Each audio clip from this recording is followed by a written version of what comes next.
Hello, আসসালামু আলাইকুম। চলে আসলাম আরও একটা ব্লগ নিয়ে। সাত সকাল দেখো কি সুন্দর আবহাওয়া ছিল। আর ছাদ থেকে আমাদের বিল্লু বাচ্চাগুলো প্রতিদিন চলে আসে। কি সুন্দর আবহাওয়া দেখলা না? রোদ। আচ্ছা যাক, সে ঘরে ঢুকলো। এরপরে দেখো কি গুমোট আবহাওয়া হয়ে গেল 2 মিনিটে।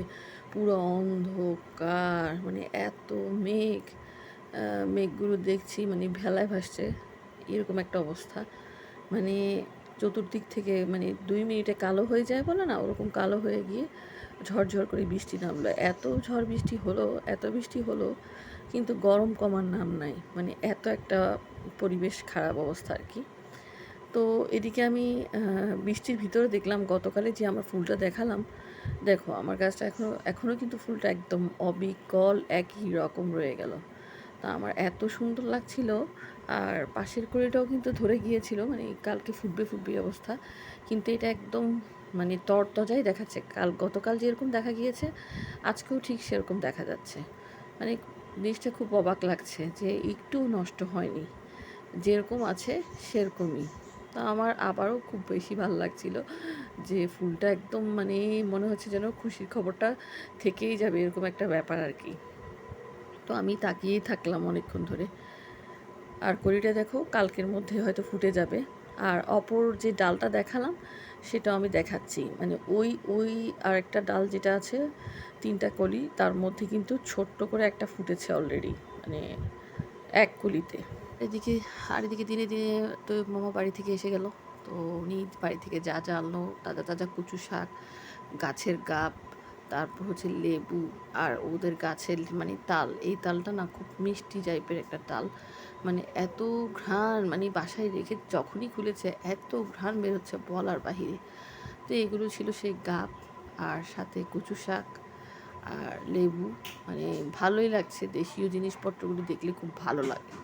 তো রসটা দিয়ে ইনশাল্লাহ পিঠা বানানোর পর দেখা যাবে। তো আমি তালটা দেখছিলাম, মানে এদের তালের কদর খুব বেশি, সবাই গাছ থেকে নিয়ে যায় এরকম একটা ব্যাপার।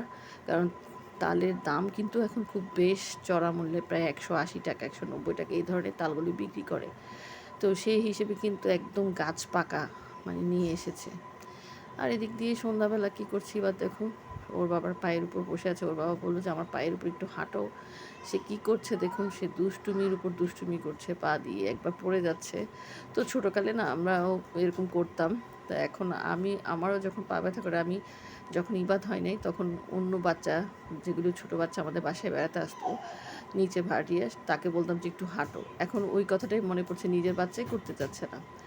আর আমাদের কাল্লু বিল্লুর বাচ্চা দেখো কি সুন্দর মা ছেলে বসে আছে। দেখো বিড়ালদের মধ্যে কত বেশি, দেখো বাচ্চাকে মানে কত আদর করছে।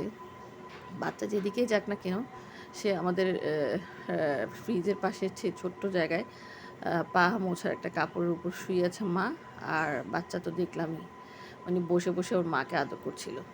আবার সন্ধ্যার দিকে আমি ফুলটা দেখছিলাম, মানে এত সুন্দর, মানে ফুটে আছে যেন হাসছে আমার দিকে তাকিয়ে তাকিয়ে।